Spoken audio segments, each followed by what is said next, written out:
And the time has come. My next guest is the Dean Emeritus of the Actors Studio Drama School of New York University. He's also the host of the popular series Inside the Actors Studio, which is celebrating its 10th season on Bravo. Please welcome James Lipton.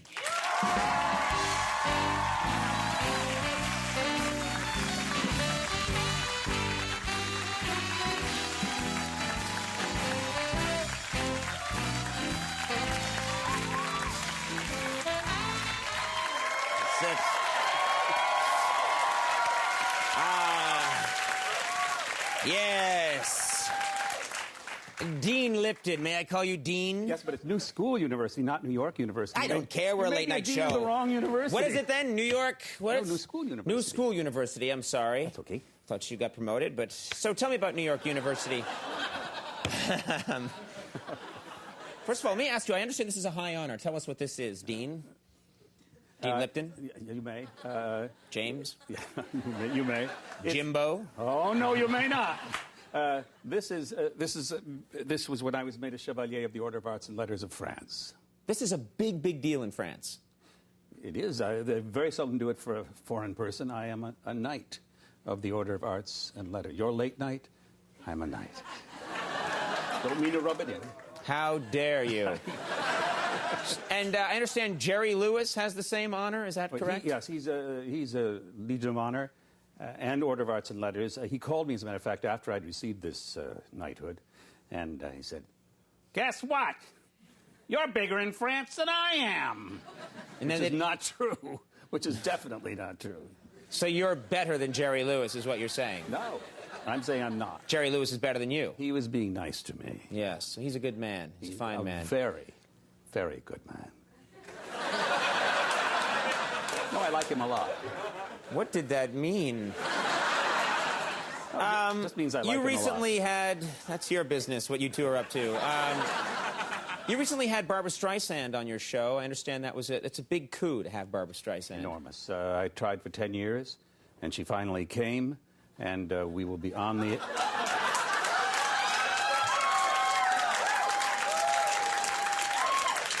Tell me something, is that what happens on late night? Yeah, I'm sorry.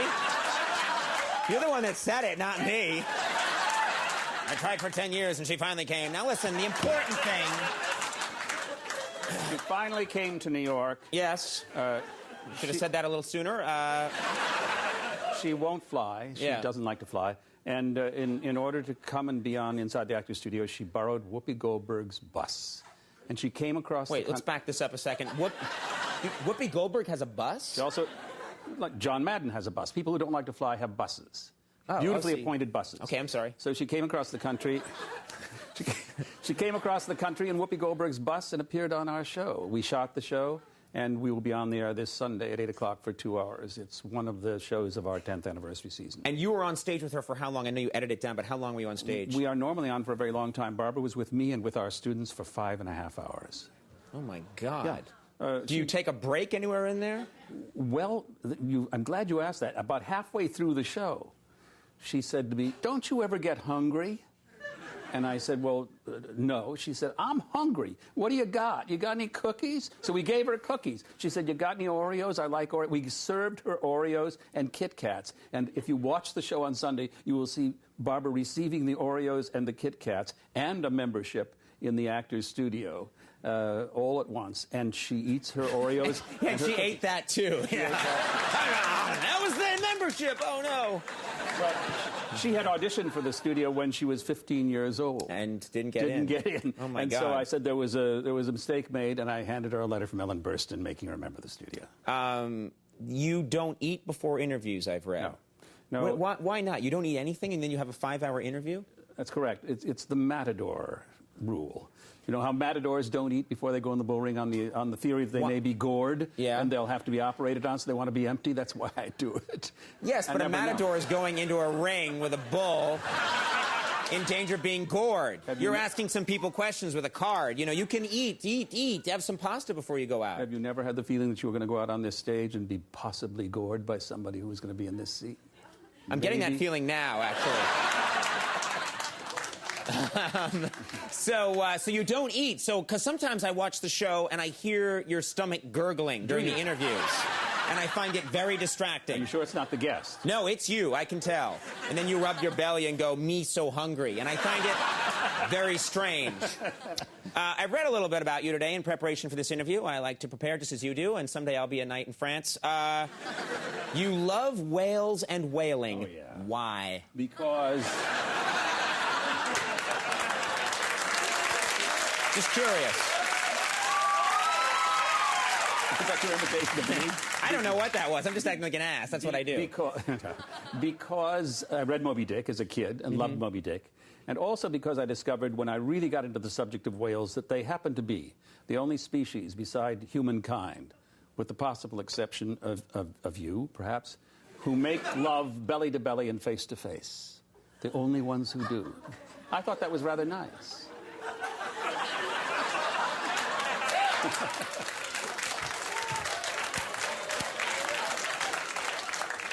I wish you had a wildlife show. That would be the the perviest wildlife show on the planet. What do you like them because they make love belly to belly? Face to face. Other animals do not. People do. But some people do. I know. I already accepted you. But from what I've heard. But whales face each other. You just gored me. I know. Now you've learned the lesson. Now I've learned the lesson. I hope to God you didn't eat today. Yes. No, I did. You may have to be operated on. But in any event, whales do that. That makes them, for me, makes them very special and very nice. Right. And very smart. Right. Very right. sensuous. Sensuous. Very sweet. And very tender. Have we covered the subject? I love whales. I'm sorry. Don't be sorry. That's fascinating to me. This is, see, when the spotlight is put on you, we find out such amazing things, don't we? You're hypnotizing me. Yes, exactly. You'll do my bidding. I already have. That's right. That's right, you have. You have. You know, I must congratulate you. You just, the soundtrack to a 1967 musical, Sherry, was just re-released after being lost for 30 years. That's correct. It was lost. I wrote the book and lyrics. Lawrence Rosenthal wrote the music. It was a big musical based on The Man Who Came to Dinner by Kaufman and Hart. And then the score, when the show closed, was lost. Actually, 34 years. There was never. I got 100 offers for productions. How was it lost? Because it was sent to the wrong place. And we didn't know it. And so for 34 years, I had to say to everybody who called me for a production of Sherry, the score is lost. Would you say it like that dramatically? The score. Where's the score? The score is lost. I would say it. The score is lost. Well, I didn't have a microphone. You didn't have a microphone. You should carry a mic when you do that. I will in the Where's future. the score? The score is lost. That would be cool. Yeah. So anyway, you'd say that.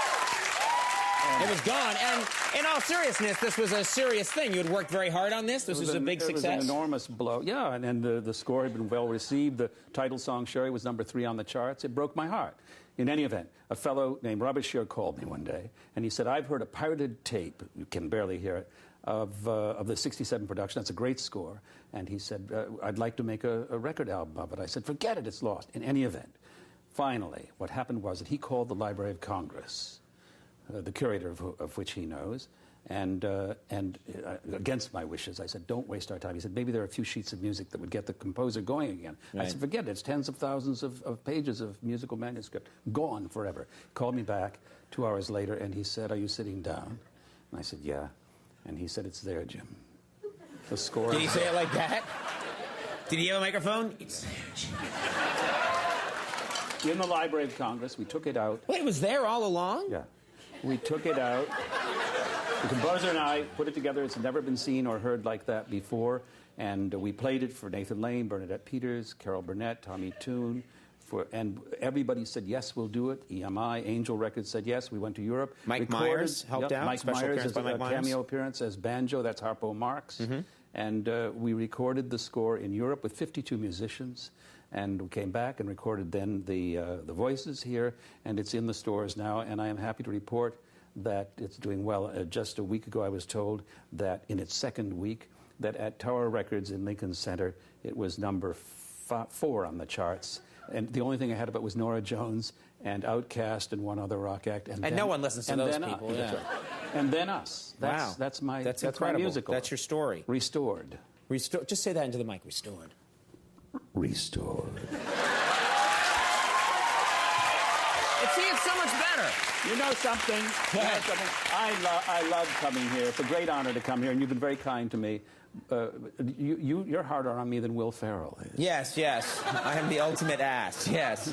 Well, congratulations on this. I know this is a big thing. Inside the Actors Studio airs Sunday nights at 8 on Bravo, and the soundtrack to Sherry, the Broadway musical, is in stores now. It certainly is. Thank you very much for being here, Dean Lipton. Good to have you here. We'll take a break. We'll be right back. Well, folks, hey, I'm over here, buddy. Stay tuned. Stay tuned for Last Call with Carson Daly. He's right there. Bye, everybody. Goodbye.